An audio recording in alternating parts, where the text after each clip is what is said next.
बेहद खराब फॉर्म से गुजर रहे विराट कोहली ऑस्ट्रेलिया में 3-1 से भारतीय टीम की शिकस्त के बाद जिस तरीके से चारों तरफ आलोचना के सुर उभरे हैं, उसके बाद वो संत प्रवर प्रेमानंद जी की शरण में वृंदावन आए। शुक्रवार को सवेरे सवेरे बिल्कुल गोपनीय तरीके से पत्नी अनुष्का, दोनों बच्चों के साथ वो प्रेमानंद जी के आश्रम में पहुंचे और वहां पर उनसे पूछा कि असफलता में कैसे रहें। तो उस पर प्रेमानंद जी ने जवाब दिया कि आप जिस तरीके से सफलता में रहे वैसे ही असफलता को अंगीकार करके आगे बढ़ें। उनकी पत्नी अनुष्का ने उनसे सवाल पूछा कि उनको भक्ति चाहिए, बस वो दे दीजिए। तो प्रेमानंद जी ने कहा कि निश्चित तौर पर आपको भक्ति मिलेगी, आपके ऊपर कृपा होगी। अब विश्व कीर्तिमानधारी, रिकॉर्डधारी विराट कोहली, जिनके बल्ले से निकलते चौके छक्कों के साथ में तमाम भारतीय जश्न मनाते हैं, पटाखे छोड़ते हैं, वो जिस तरीके से अब आलोचना की बारूद का सामना कर रहे हैं, आलोचना की गोलियों का सामना कर रहे हैं, उसके बाद उनको वृंदावन में भक्ति ही एक रास्ता दिखाई पड़ रही है। और ये पहली बार हुआ है 2012 के बाद कि आईसीसी की टॉप 25 की जो रैंकिंग होती है उससे भी विराट कोहली बाहर हो गए हैं।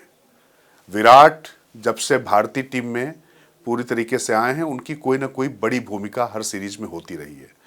कई बार वो आउट ऑफ फॉर्म हुए, पिछली बार भी जब वो बिल्कुल फॉर्म में नहीं थे तो उनको पत्नी अनुष्का के साथ में प्रेमानंद जी के आश्रम में देखा गया था। उसके बाद फिर विराट कोहली अच्छा खेलते दिखाई पड़े।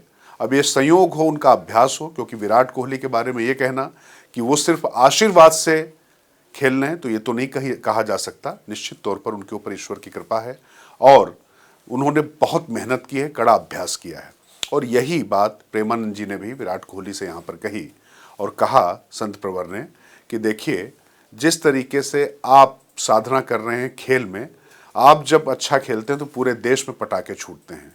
साधना सिर्फ चंवर डुलाना नहीं होता है ठाकुर जी की, हर काम में जहाँ पर आप हैं उसमें आप अपने आप को पारंगत करते हैं तो वो भी साधना ही होती है। तो इस तरीके का जब संवाद चला तो विराट और अनुष्का दोनों भक्ति के भाव में सराबोर होकर वहाँ से शायद कुछ निदान लेकर गए हों, क्योंकि प्रेमानंद जी के यहाँ जो आने वाले लोग हैं वो अपनी तमाम समस्याएं लेकर आते हैं और प्रेमानंद जी हर चीज का एक ही सूत्र देते हैं, कलयुग एकै नाम आधारा, सुमिर सुमिर नर उतरे ही पारा। यही बात उन्होंने आज भी कही और यही कहा कि आप अपना अभ्यास करते रहें, और विराट कोहली से खासतौर से उनका कि आप अभ्यास करते रहें और बीच बीच में नाम जप भी करते रहें। और उन्होंने कहा कि कई बार आपका अभ्यास बहुत अच्छा होता है, उससे आप अपना प्रारब्ध कई बार काट सकते हैं, लेकिन जब आप एक टीम में खेल रहे होते हैं तो आप अकेले नहीं होते हैं, तमाम लोगों का प्रारब्ध उससे जुड़ा हुआ होता है।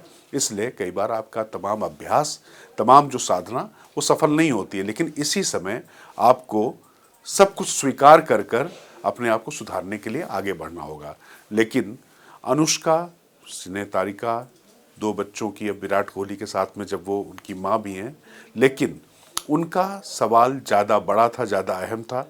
उन्होंने सीधे सीधे कहा कि पिछली बार जब मैं आई थी तो आपसे कई प्रश्न पूछना चाहती थी, लेकिन जो प्रश्न मेरे मन में आता था वो कोई ना कोई अन्य साधक पूछ लेता था, तो मैं पूछ नहीं पाई। लेकिन बस मैं ये चाहती हूँ कि मेरे ऊपर आप इतनी कृपा करें, ये कल्याण करें, मुझे भक्ति दे दीजिए, बस और कुछ नहीं चाहिए। तो उस पर प्रेमानंद जी ने हंसते हुए कहा कि आपके ऊपर निश्चित तौर पर भगवान की कृपा है और भक्ति आपको मिलेगी, और ये निश्चित तौर पर ईश्वर ने अगर इस साधना का माध्यम उनको बनाया हुआ है तो ये श्री जी की कृपा है। ये संवाद मुझे लगता है कि भौतिक जगत में जो तमाम लोग हैं उनके बीच के लिए एक आदर्श वाक्य हो सकता है। और एक बात और समझ में आनी चाहिए कि जीवन में तमाम चुनौतियां होती हैं, खराब दौर भी आता है और विराट कोहली के सामने भी आता है। धन धान्य तो बहुत दूर की चीज़ है, उसकी तो कोई समस्या उनके पास नहीं है, लेकिन लोकप्रियता के जिस शिखर पर विराट कोहली हैं और जिस तरीके से उनका पूरी दुनिया में लोहा माना जाता है बल्लेबाजी के क्षेत्र में, क्रिकेट के मैदान में, उसके बाद वो भी जब इस तरीके से बहुत विषाद के दौर से गुजर रहे हैं तो प्रेम और भक्ति, साधना, यही दिखाई पड़ा। और मुझे लगता है कि संत प्रेमानंद जी के सानिध्य में आकर, वृंदावन की पवित्र धरती पर आकर विराट कोहली और अच्छा खेलें। बुलंद भारत टीवी की तरफ से, पूरे देशवासियों की तरफ से यही कल्पना की जा सकती है, यही कामना की जा सकती है कि बेहतर हो। बाकी पिछली बार तो प्रेमानंद से मिलने के बाद क्रिकेट के मैदान में उन्होंने खूब चौके छक्के लगाए थे, पर अब देखना होगा कि विराट कोहली किस तरीके का फैसला लेते हैं। हालांकि अब विराट कोहली को मेरा व्यक्तिगत तौर पर ऐसा मानना है कि बहुत कुछ साबित करने की आवश्यकता नहीं है। हाँ, तमाम लोग सवाल उठा रहे हैं कि उनको संन्यास अब लेना चाहिए कुछ माध्यमों से या नहीं, वो अलग विषय है। पर विराट ने अपने आप को तमाम बार साबित किया है और मुझे लगता है कि वो जुझारू खिलाड़ी हैं, फाइटर हैं और वो लौटेंगे। और ख़ास तौर से जिस तरीके से उन्होंने भगवान का भी आश्रय लिया है, संत प्रवर का भी आश्रय लिया है, तो सब शुभ ही शुभ हो। बस इतना ही। अभी दीजिए मुझे आज्ञा। आपको रिपोर्ट कैसी लगी कमेंट बॉक्स में आकर जरूर बताएं। देखते रहिए बुलंद भारत टीवी, ताकत आपकी।